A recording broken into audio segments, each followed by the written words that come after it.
வணக்கம் and welcome to Sri Kumaran தங்க மாளிகையின் நட்சத்திர ஜன்னல் பவர்ட் பை பூமெக்ஸ். சினிமான்றதே ஒரு கனவு பற்ற. எதனால?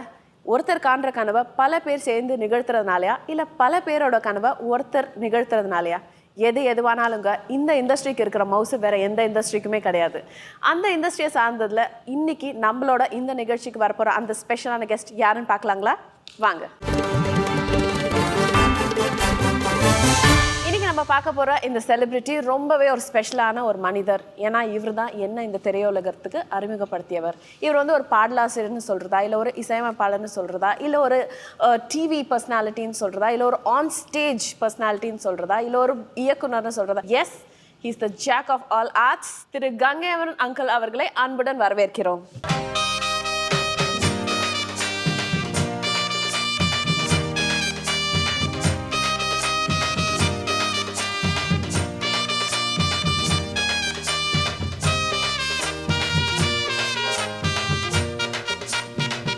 ஒரு ஷோ நான் நடத்துறேன். முதல்ல என்ன அறிமுகப்படுத்தினது நீங்க.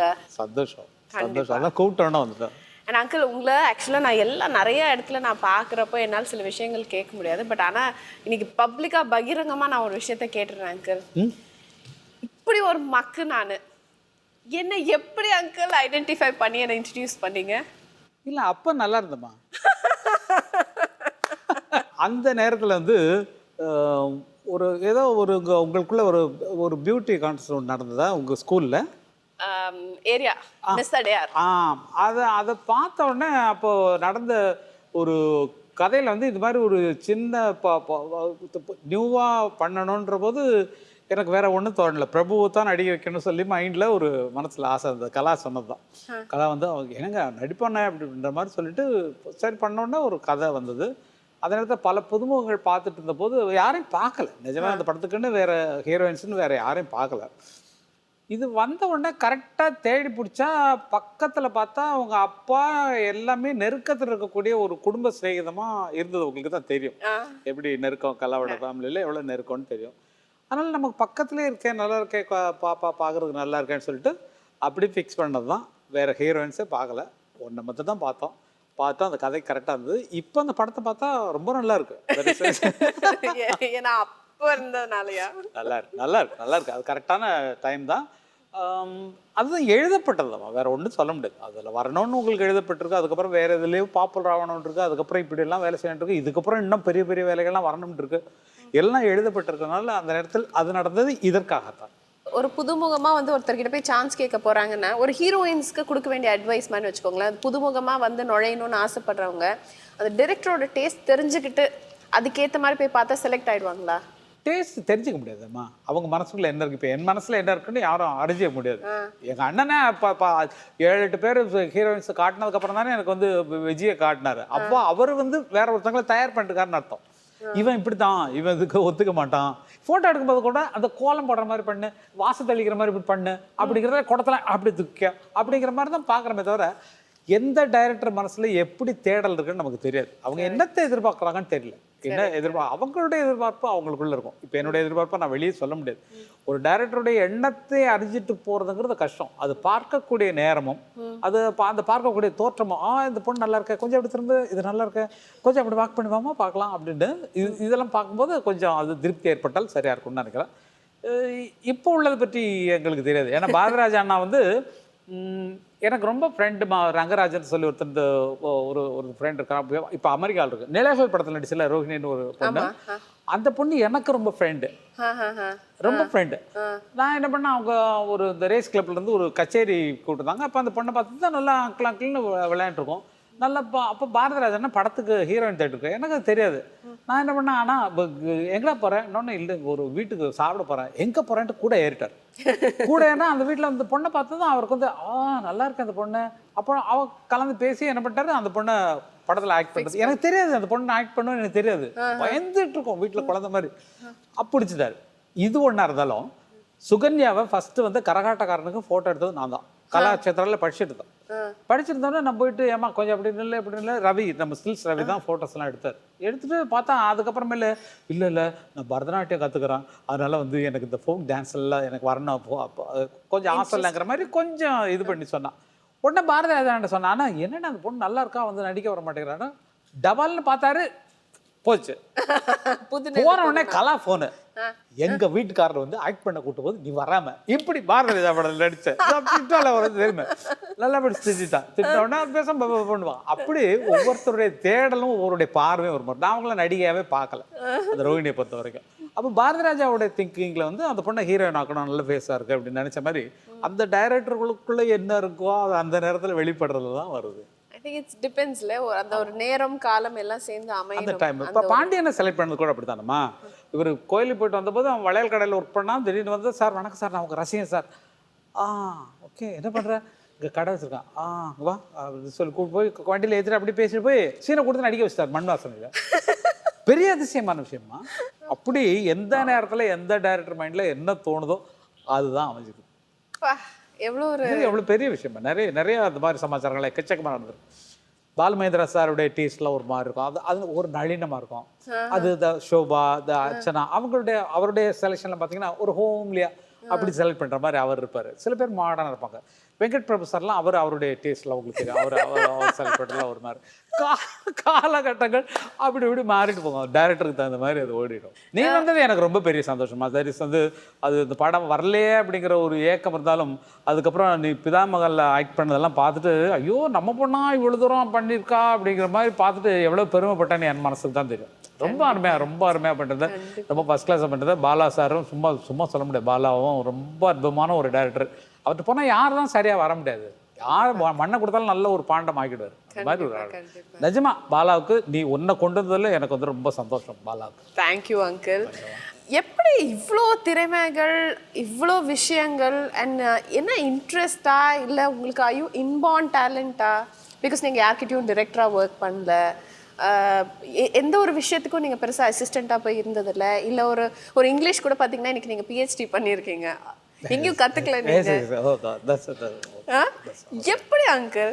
இது வந்து நிஜமாவே ஆழமாக இறங்கி பார்த்தோம்னா என்ன நமக்குள்ளே இருக்குங்கிறது நமக்கு தெரியாது. இப்போ உனக்குள்ள இன்னும் என்ன இருக்குன்னு உனக்கு தெரியாது, உன்னால் என்ன சாதிக்க முடியும்னு உனக்கு தெரியாது. அப்போ சந்தர்ப்பங்கள் வரும்போது தான் நம்ம பண்ணுறோம். நான் இளையராஜா வந்து ஹார்மோனியம் தொடுறதுக்கு முதல்ல பாட்டு எழுதினவன். இளையராஜாவுக்கு ஹார்மோனியம் வாசிக்கிறதுக்கு முன்னாலேயே, அவர் ஹார்மோனியம் பெட்டி தொடுறதுக்கு முன்னாலே எங்கள் அண்ணன் பாவல வரதராஜன் அவங்க பாட்டு எழுதுறதுனால அவரை பார்த்து நம்மளும் பாட்டு எழுதணும் அப்படின்னு சொல்லி பாட்டு எழுத ஆரம்பிச்சிட்டார். பாட்டு எழுத ஆரம்பிச்சோன்னே என்னாச்சு, இளையராஜா கொஞ்சம் ஹார்மோனியம்லாம் வாட்ச் இது பண்ணோன்னே அவர் வந்து ஃபஸ்ட்டு மியூசிக் பண்ண பாட்டு வந்து கவிஞர் கண்ணதாசனுடைய பாட்டு. நேரு அவங்க இறந்தபோது, பிரதமர் நேரு அவங்க இறந்தபோது ஒரு இரங்கல் பாவம் வந்தது. அது தினத்தந்தியில் வந்தோன்னா அதை எடுத்து அதுக்கு ஒரு டியூன் பண்ணார். சீரிய நெற்றி எங்கே, சிவந்த நல் இதழ்கள் எங்கே, கூறிய விழிகள் எங்கே, குறுநகை போனதெங்கே, நேரிய பார்வை எங்கே, நிலமெல்லாம் வணங்கும் தோற்றம் நெருப்பினில் வீழ்ந்ததெங்கே, அம்மம்மா என்ன சொல்வேன்னு ஒரு பாட்டு. இது சீராளி கோந்தராஜன் வேற மெட்டில் பாடினாருன்னு சொல்லி சீரணி அரங்கத்தலன்னு போட்டிருந்தாங்க. இதை எடுத்து இளையராஜா மியூசிக் பண்ணார். எப்படி அங்கிள் ஞாபகம் வச்சிருக்கீங்க? ஐயோ இருக்கேம்மா, நான் என்ன பண்றது, எப்படி ஞாபகம் வச்சுக்கிறேன்னு. மூளை தானே அங்கிள்? யார் சொன்னது? இது ஃபுல்லா மூளை, உனக்கு தெரியாது. இங்க இருந்து இது வரைக்கும், இங்க வரைக்குமே எனக்கு மூளை தான். அங்கிள் மற்றதெல்லாம் எனக்கு மறந்து போச்சு. இந்த பாட்டு நீங்க பாடினோடனே என்னோட கவனம்லாம் அதுக்கு தான் போச்சு. எனக்கு நேத்து நான் என்ன பண்ணேன், என்ன படிச்சேன்னு கூட. சாவே உனக்கு ஒரு நாள் சாவு வந்து சேராதோ, சஞ்சலமே நீயும் ஒரு சஞ்சலத்தை காணாயோ, தீயே உனக்கு ஒரு நாள் தீ மூட்டி பார்ப்போமோ. கவிஞர் கண்ணதாசன் பாட்டு. இது இளையராஜா மியூசிக் பண்ண ஃபர்ஸ்ட் சாங் இந்த சோக பாட்டு. இதுக்கப்புறம் என்ன கதைன்னு சொல்லி கேட்டேன்னா, இளையராஜாவுக்கு மற்ற பாடலுக்கு எந்த பாட்டுக்கு டியூன் பண்ணுறதுன்னு தெரியல. அவருக்கு ஒரு பாட்டு கிடைச்சா தானே அதுக்கு டியூன் பண்ண முடியும். நான் அப்போ பாட்டு எழுதுகிற வழக்கு உண்டு. 3 தமிழ் காவியமும் முருகனுக்கு தொட்டிலடி, முத்தமிழின் சங்கமமும் முருகனுக்கு கட்டிலடி, நன்று சொன்ன தலைவனுக்கு நாடெல்லாம் கோவிலடி, நாளும் அந்த கோவிலிலே நல்ல நாள் கோலமடின்னு ஒரு பாட்டு. இதுக்கு ஏதாவது மெட்டு போடு அப்படின்னு சொல்லி கொடுக்குறேன். பார்த்துட்டு அதுக்கு போட்டதான் 3 தமிழ் காவியமும் முருகனுக்கு தொட்டிலடி, முத்தமிழின் சங்கமமும் முருகனுக்கு கட்டிலடி, நன்று சொன்ன தலைவனுக்கு நாடெல்லாம் கோவிலடி, நாளும் அந்த கோவிலிலே நல்ல நாள் கோலமடி, கண்ணன் ஒரு கை குழந்தை. அந்த டியூன் வந்து அந்த பாட்டுனால இல்லையா? அப்போ நம்ம ஒரு காரணமாக இருந்திருக்கோம். ஓ, நமக்கு பாட்டு இதை வருது, இவர் மெட்டு போட போட எனக்கு பாட்டு வருது. வைகரையில் 13ஆவது வயசுல எழுதின பாட்டு. வைகரையில் வைகை கரையில் வந்தால் வருவேன் உன் அருகில், 13ஆவது வயசுல எழுதின பாட்டு. அந்த பூரத்தில் ஒரு மகாராணி, அவள் அன்பு கரத்தில் ஒரு மகாராஜன், இதெல்லாம் அந்த வயசுல எழுதின பாட்டு. அது எப்படி வருதுன்னு தெரியாது. எதுக்காக அதை சொல்கிறேன்னா, அதை பிடிச்சிட்டு இருந்தேன். அதுக்கப்புறம் பாரதிராஜா ஊருக்கு வந்தார், நாடகமெல்லாம் மியூசிக் பண்ண ஆரம்பித்தோம். நாடகத்தில் அப்போ வந்து என்னென்னா பாரதிராஜா ஹீரோ. அவர் வந்து என்ன பண்ணார்னா, வந்தாங்கன்னா அப்போ எல்லாம் டூயட் பாட்டு என்ன இருக்குன்னா, ஹீரோ ஹீரோயின் பாடுறது, மாசிலா நிலவேனவ் காதலை மகிழ்வோடு மாநிலம் கொண்டாடுதே, இப்படி இந்த சேடலில் இருக்கிறது அந்த மாதிரி தான் இந்த பாட்டு தான் பாடுவாங்க. யூஸ்வலாக இப்போ இருக்கிற சினி சாங்ஸ் தான் பாடுவாங்க. நாங்கள் அந்த மியூசிக்கு போனோன்னே ஏன் புது பாட்டு கிரியேட் பண்ணக்கூடாது அப்படின்னு சொல்லிட்டு நான் ஒரு பாட்டு எழுதினேன். வெண்ணிலவின் காவலிலே கங்கை நதி ஓடும், கங்கை நதி ஓரத்திலே கண்ணன் மலம் வாடும் சொல்லி ஒரு பாட்டு. இந்த பாட்டுக்கு டியூன் பண்ணி முதல்ல நாடகத்துக்கு மெட்டமைச்சு போட்டு எங்கள் அண்ணன் பாவல வரதராஜன் அந்த நாடகத்தை நடத்துகிறாங்க. அப்போ வந்து பார்த்தீங்கன்னா இசை ராஜா, பாடல் அமர் அப்படின்னு சொல்லி வந்திருக்கும். ஃபஸ்ட்டு ஸ்லைடில் அதை பார்த்த உடனே என்ன சந்தோஷம் தெரியுமா? எங்கள் திருவிழாவில் அந்த மாதிரி முதல்ல ஸ்டேஜில் வந்தது. இது ஆரம்பித்தாலும் அதுக்கப்புறம் இவங்கெல்லாம் மெட்ராஸ்க்கு சான்ஸ் தேடி, பாரதிராஜானா நடிகர் ஆகணுன்றார். அவருக்கு டைரக்டர் ஆகணுன்ற ஆசை கிடையாது. அவர் சிவாஜி மாதிரி அப்படி இப்படி உள்ளப்பட்டு இல்லடா கிஸ்தி திரை வரி வட்டி இப்படி தான் பேசிட்டு பாரு, நல்லா அது அவருக்கு நடிக்கணுங்கிற ஆசையில் சென்னைக்கு வந்துட்டார். நாங்கள் அங்கே லோக்கலில் கச்சேரிலாம் பண்ணிட்டு தட் இஸ் ஒரு பாலிட்டிக்ஸ் கம்யூனிஸ்ட் பார்ட்டியில் பிரச்சார பாடல்களாக இருந்தோம். அதுக்கப்புறம் நம்ம இது இப்படி இருந்தால் வர முடியாதுன்னு சொல்லிட்டு சென்னைக்கு வர ஆரம்பிச்சாச்சு. சென்னைக்கு முதல்ல வந்து பாரதிராஜா, எங்கள் அண்ணன் பாஸ்கர், இளையராஜா 3 பேரும் வந்தாச்சு. வந்துட்டு கஷ்டப்பட்டு ஒரு ரூமில் இருந்தாங்க.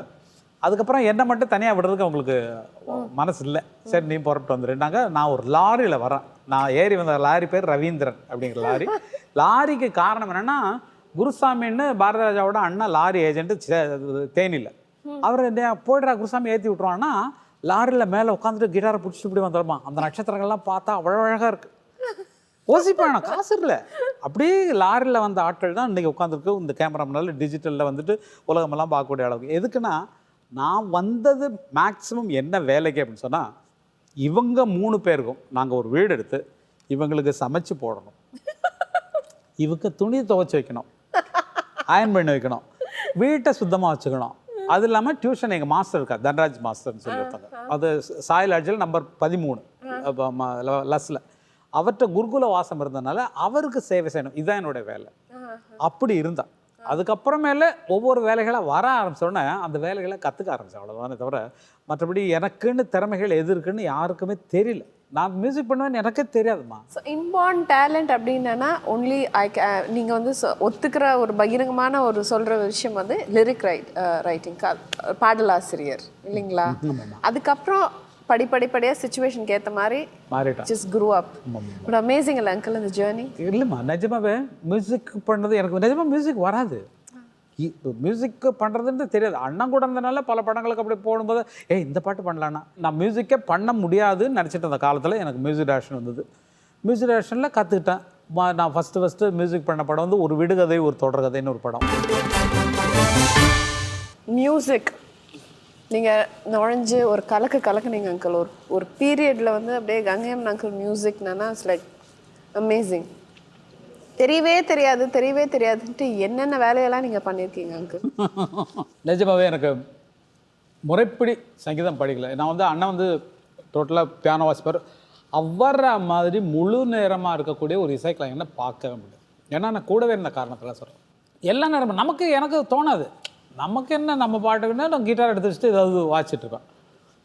இப்படி பக்கவாத்தியமாக இருக்கக்கூடிய நான் தான் அவங்களுக்கு எனக்கு தெரியல. எனக்கு சொந்தமாக கம்போஸ் பண்ணுறதுன்னு ஒன்றும் தெரியாது. சொந்தமாக கம்போஸ் சில நேரத்தில் பாட்டு சொல்லி கொடுக்க சொல்ல அப்போ பார்த்தீங்கன்னா, கோவில் மணி ஓ செய்தன்னை செய்ததாரோ இந்த பாட்டு கம்போஸ் பண்ணியாச்சு. நம்ம மலேசியா வாசும் ஜானகிமாவும் வந்துட்டாங்க. பாட்டு போய் சொல்லிக் கொடு அப்படின்றாரு. நான் போய் சொல்லிக் கொடுக்குறேன், பாட்டு நான் அவர் டியூன் தான் போட்டு சொல்லிக் கொடுக்குறோம். அது இவ்வளோ தான் எனக்கு அவர் சொன்னதை தான் சொல்ல முடியுமே தவிர எனக்கு கிரியேட் பண்ணுற சக்தி, ஒரு முழு சாங்கை கிரியேட் பண்ணுற சக்தி எனக்கு கிடையாது. அப்புறம் ஃப்ரெண்ட்ஸ் எல்லாம் சேர்ந்து என்ன பண்ணாங்க, மலேசியா வாசுவும் இந்த டப்பிங்கில் விஜய்ன்னு சொல்லிட்டு விஜயகுமார்னு கலாவோட மாமா, அவன் வந்து 2 பேர் சேர்ந்து ஒரு ப்ரொடியூசரை கவுத்துட்டாங்க. டேய் அருமையாக ஒரு கதை இருக்க எடுத்துடலாம் அப்படின்னு சொல்லிட்டு போட்டு புதுமுகமாக போட்டு ஒரு படம் ஆரம்பிச்சிட்டாங்க. என்ன போட்டு மியூசிக் போட்டு விட்டாங்க. மியூசிக் போட்டால் என்றது கேட்டோன்னா, ஐயோ எனக்கு மியூசிக் வராது ஒன்றும் வராதுப்பா அப்படின்னோடனே கலா தான் சொன்னா, ஏன் நீங்கள் ட்ரை பண்ணக்கூடாது, பண்ணுங்க அப்படின்னு சொல்லி என்கரேஜ் பண்ண. சரின்ட்டு இறங்குனா ஒவ்வொரு பாட்டுமே ரொம்ப நல்லா வந்தது. ரொம்ப நல்லா வந்தது. ரொம்ப எனக்குள்ளே இருந்த ஒரு 6-7 டியூன் 8 டியூன் அவ்வளோதான் கம்போஸ் பண்ணி முடிச்சிட்டோம். இதுக்கப்புறம் பார்த்தாச்சுன்னா இளையராஜாவின் தம்பி கங்கைமரன் மியூசிக் பண்ணுறாரு அப்படின்னா இளையராஜாட்ட இருக்கிற வேஸ்ட் டியூன்லாம் இவர்கிட்ட தான் இருக்குது, அதனால இவர்கிட்ட போனால் அந்த டியூன்லாம் எடுத்துடலாம் அப்படிங்கிற சொல்கிற மாதிரி ஒரு நிலைமை ஆகிப்போச்சு. அது பார்த்தீங்கன்னா மௌன கீதங்களும் ஏதோ ஒரு படத்தில் பாக்கியராஜா போட்டிருப்பாரு. அந்த பக்கம் இளையராஜா அப்படி கான்டாக்ட் பண்ணிருப்பாரு. அந்த நோட்ஸ் இந்த பக்கம் எடுத்து கொண்டு இந்த பக்கம் நான் கான்டாக்ட் பண்ணேன், இசை கங்கைமரன் சொல்லி வரும். அந்த மாதிரி இசை எனக்கு வரவே வராதுன்னு சொல்லி நினச்ச காலத்தில் இசை வந்து என்னை சேர்ந்ததே எனக்கு பெரிய தவம். இன்னைக்கு வரைக்கும் நான் வந்து எனக்கு அடையாளம் சொல்லக்கூடிய இந்த ஜென்மத்தில் எனக்கு அடையாளம் சொல்லக்கூடிய ஒரே ஒரு பாட்டு சொல்லணும்னா, மலர் போல மலர்கின்ற மனம் வேண்டும் தாயேங்கிற பாட்டு. இன்றைக்கி என்ன மதர் டிவோட்டி எத்தனை பேர் இருக்கிறாங்களோ அத்தனை பேரும் அந்த பாட்டை பாடி கண்ணை மூடி தவம் பண்ணுற மகிமை இருக்கு. அவ்வளோ பெரிய ஆற்றில் அதுலேயும் பீக்கை கொடுத்துருக்காங்களேன்னு நினைக்கும் போது அந்த தெய்வசக்திக்கு தான் நான் நன்றி சொல்லணுமே தவிர எனக்குள்ளே இருக்கிறதெல்லாம் வெளியே கொண்டு வர்றதுக்கான வழிகள் வருது. அதை நான் யூஸ் பண்ணிக்கிறேன், கரெக்டாக யூஸ் பண்ணிக்கிறேன். வாலி சார் தான் சொல்கிறார், இன்னும் பல விஷயங்களில் அப்படி இப்படி போயிருக்கான், ஏதாவது ஒன்றில் கான்சன்ட்ரேட் பண்ணிட்டுதானா பெரிய ஆளாக வந்திருப்பான். எனக்கு எல்லாம் வருதே சாமி. திடீர்னு டப்பிங் கொடுப்பான். டப்பிங் பேசியிருக்கேன் தெரியுமா படங்களுக்கு? ஆமாம், பாக்யராஜ் சார் 3-4 படங்கள் பேசியிருக்கேன், வேற ஆர்டிஸ்டுக்கும் பேசியிருக்கேன். அது மாதிரி அதில் ஏதாவது ஒரு டைலாக் சொல்லுங்க. பூந்தென்றல் காற்ற செய்ய பூமரங்கள் தான செய்ய நான் வந்து சேர்ந்த இடம் நல்ல இடம் என்று கண்டாயா கண்ணே அப்படின்னு ஒரு கவிதையை படிக்கிற மாதிரி வரும். நாங்கள் பட்ட கஷ்டம்லாம் நீங்கள்லாம் ரொம்ப ஈஸிமா, நீங்கள்லாம் இப்போல்லாம் பண்ணுறதெல்லாம் ரொம்ப ஈஸியான சமாச்சாரம். டைரக்டர்ஸ் எல்லாம் இதே டைலாக் தான் அங்கிள் நான் என் நெக்ஸ்ட் ஜென்ரேஷனுக்கு சொல்லுவேன். இன்னும் ஈஸியாக போடுமா, இன்னும் ஈஸியாக போடும். அங்கிள் இப்போ நீங்கள் லிரிக் ரைட்டிங் பற்றி பேசிகிட்டு இருந்தோம்ல, நீங்கள் ஒரு பெரிய என்னை பொறுத்த வரைக்கும் வந்து most I think fastest lyric ரைட்டர்னா ஐ திங்க் உங்களுக்கு தான் அந்த அவார்ட் போய் சேரும். அண்ட் உங்களுக்கு தான் அவார்டுன்றதோட அந்த பேரும் உங்களை தான் வந்து சென்றடையும்னு நினைக்கிறேன். பிகாஸ் டியூன் சும்மா ஃபோனில் கூட அந்த டியூன் சொன்னாங்கன்னா டப்பு டப்புன்னு சொல்லியிருப்பீங்க. ஏன் கண்ணு முன்னாடி நீங்கள் கிறிஷோட ஆல்பம்க்கு வந்து சாப்பிட்டுக்கிட்டே இருந்து கிறிஷ டியூன் சொல்லி அப்படியாப்பா அந்த வார்த்தைகள் போட்டுக்கோ அப்படின்னு சொல்லி நான் கண்ணால் நான் பார்த்துருக்கேன். எப்படி அங்கிள் அந்த மாதிரி ஒரு விஷயம் இப்போ இந்த காலத்துலலாம் பார்த்தீங்கன்னா நம்ம வந்து ஒரு டியூனை ப்ராப்பராக ரெக்கார்ட் பண்ணி அவங்களுக்கு அந்த சிடி அமிச்சு நாங்கள் கேட்டு சொல்கிறோம், நாங்கள் எழுதி தரோம் அப்படின்னு சொல்லிட்டு 1 month எடுத்துப்பாங்க சில லிரிக் ரைட்டர்ஸ்லாம். அதெல்லாம் என்ன அங்கிள் அப்போ சும்மா ட்ராமாங்களா? ஒன்றும் நேரம் எடுத்துக்க வேண்டிய அவசியம் இல்லை. அதில் அதுவாக இருந்தால் நம்ம செய்கிற வேலையில் அதுவாகவே நம்ம இருந்தோம்னா மனசு வேற எங்கேயும் போகாது. மியூசிக் அப்படி சுற்றி பிடிச்சோமா தே தே தே தே தே நான் தே தே ரமே தே தே நான் போடலாம் பாட்டு. நானே அதுவாகினேன் இன்று நான் பொதுவாகினேன்னு வார்த்தை போட்டலாம். முடிஞ்சு போச்சு. இது என்ன திங்கிங்கு? அது அந்த நேரத்தில் நம்ம நினைக்கும் போது நமக்கு என்ன தோணுதோ அதை எழுதணும்னா அதுவாகவே இருக்கும். நீங்கள் ஒவ்வொரு தாட்டும் வந்துட்டு போயிடும். நீங்கள் மறுபடியும் ஏதோ ஒரு டைமில் ஏதோ ஒன்று யோசிச்சோமே அப்படிங்கிறது வராது. நீங்கள் அந்த நேரத்தில் என்ன யோசிக்கிறீங்களோ அதை எழுதி வச்சு பாருங்கள். எல்லாருமே அது அருமையான தாட்டாக இருக்கும். உங்களுக்கு வர்ற கற்பனையை அப்படி இப்படி எழுதி வச்சு பாருங்கள். ஒரு இதாகி பாருங்க. சமயத்தில் நீ பாடினது கூட கேட்டா ரொம்ப நல்லா இருந்தா ஷாக்காக இருந்தது. தென்றல் வந்து தீண்டும் போது எல்லாம் உனக்குள்ள அது இருக்குன்னு உனக்கு தெரியுமா? தெரியாது. ரொம்ப மோசமா இல்லை சொல்கிறேன். அந்த மாதிரி நம்ம அதுவாகவே ஆகும்போது நீ மியூசிக்கில் பாடணும்னு நினைக்கல, ஆனால் அது பாடின சின்ன பிட்டு கூட ரொம்ப அழகாக இருந்தது.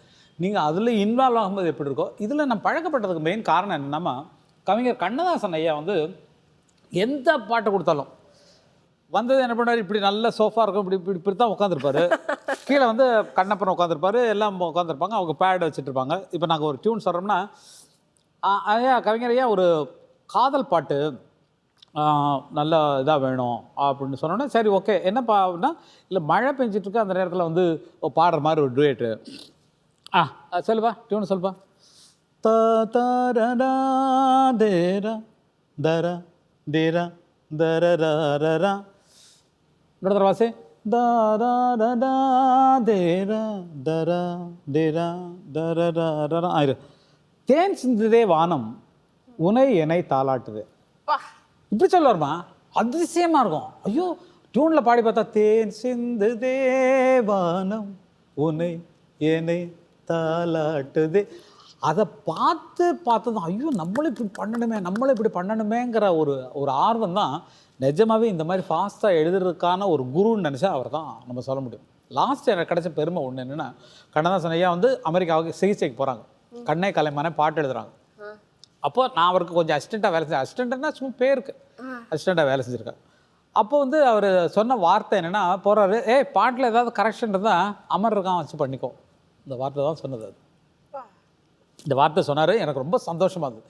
தரிசி வந்து அதுக்கப்புறம் திங்க் பண்ணி பார்க்குறேன், ஐயோ இப்படிப்பட்ட ஒரு வார்த்தையை சொல்லிட்டு அவர் அமெரிக்காவுக்கு போயிருக்காரு. இது நான் அது பாட்டில் கரெக்ஷன் தான் அமர வச்சு பண்ணிக்கோன்னு சொல்கிற அளவுக்கு நமக்கு அந்த பெரிய கவி மேதை வார்த்தையில் வந்திருக்கேன் அப்படின்ட்டு அவ்வளோ பெரிய சந்தோஷம். அதே மாதிரி மியூசிக்கில் அங்கிள், இப்போது நீங்கள் ராஜா சார்லாம் பார்த்தீங்கன்னா ரொம்ப ஒரு வெரி டிசிப்ளின்ட் கம்போசர்ஸ். நீங்கள்லாம் வந்து உங்களோட ஸ்டுடியோவில் நீட்டாக உட்காந்து கம்போஸ் பண்ணி கார்த்தால கம்போஸ் பண்ணி உடனே 10 மணிலேருந்து 1 மணிக்கு ஒரு பாட்டு, அதுக்கப்புறம் ஒரு லஞ்ச் பிரேக்கு, உடனே 3லேருந்து இந்த மாதிரிலாம் கம்போஸ் பண்ணி இப்போலாம் பார்த்தீங்கன்னா ஒரு மியூசிக் டைரக்டருக்கு நான் அமெரிக்கா போகணும், நான் சிங்கப்பூர் போகணும், எனக்கு இந்த மாதிரி இடத்துல இருக்காது, எனக்கு ஹோட்டலில் இந்த மாதிரிலாம் நிறைய மியூசிக் டைரக்டர்ஸ் அவங்களே they want to explore the world, ஒரு மாதிரி மைண்டு ஃப்ரீ ஆக்கிக்கணும் அப்படின்லாம் சொல்கிறதுலாம் வந்து என்ன அங்கிள் அதெல்லாம் ஷோர். நீ எங்கே இருந்தாலும் உன் மூளை வேலை செய்யணுமே.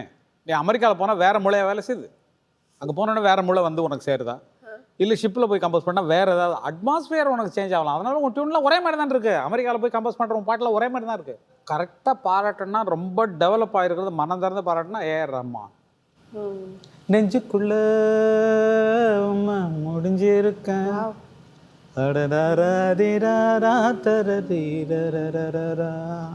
இது நியாயமான ஒரு சமாச்சாரம். யுவன் சங்கர் ராஜா ஃபேமிலி தரிசி வந்து அவன் வந்து மியூசிக்கை கெடுக்கலை. தரிசி வந்து டக்கு டக்கு டக்கு அடிக்கிறாங்களே, அந்த மாதிரிலாம் அவன் பண்ணலை. நிஜமாக அந்த மியூசிக்கை என்ன நாங்கள் கௌரவப்படுத்தி கொண்டு வந்துடுறோமோ அந்த கௌரவத்தோடு எடுத்துகிட்டு போயிட்டுருக்கோம் யுவன் சங்கர் ராஜா எங்கள் ஃபேமிலியில். இப்போ ஒரு தமிழ் சாங்கோ சவுத் இந்தியாவில் வரக்கூடிய ஒரு பாட்டோ எடுத்தீங்கன்னா எங்கள் தமிழ் அடையாளம் தெரியுது, எங்கள் இந்தியனுடைய அடையாளம் தெரியுது. வெள்ளைக்காரன் மாதிரி தான் இருக்குது பாட்டு. கிளப்பில் போடலாம் வெள்ளைக்காரன் பாட்டாக போடுறீங்க, டுயேட் வரதும் அதே மாதிரி தான் போகுது. ஒரு சில பேர் ஒரு சில டியூன் மட்டும் தான். அங்கிள் கலாச்சாரமே நம்மளது அது மாதிரி மாறிட்டு இருக்கிறப்போ இப்போ வந்து ஒரு என்டர்டெயின்மெண்ட்னா ஒரு வெளில போகணும், ஒரு டிஸ்க்கு போகிறாங்க, பப்புக்கு போகிறாங்க, இல்லை ஒரு ஹோட்டலுக்கு போகிறாங்க, நம்மளுக்கு இதுதான் என்டர்டெயின்மெண்ட்டாக ஆகிடுச்சு. ஸோ அந்த விதத்தில் இந்த மாதிரி ஒரு மாற்றங்கள் வருது. I think it's positive. Because அல்டிமேட்டாக அப்புறம் எதுக்குமா பொங்கல் கொண்டாடுறீங்க, அதுக்கப்புறமா கோயிலெலாம் வச்சுருக்கீங்க, எதுக்கு கோயிலுக்கு போகிறீங்க? கோயில்ன்றது ஒன்று இருக்கு இல்லையா? நம்ம அடையாளங்களை விட்டு செல்வது. நம்ம அடையாளங்கள் இப்படி இருந்தது, இந்தியாவுடைய மியூசிக் இப்படி இருந்தது, தமிழ்நாட்டுடைய மியூசிக் இப்படி இருந்தது, தபலா டோலக்கு இதெல்லாம் இருந்தது, வீணை இருந்தது, எல்லாம் காணும்.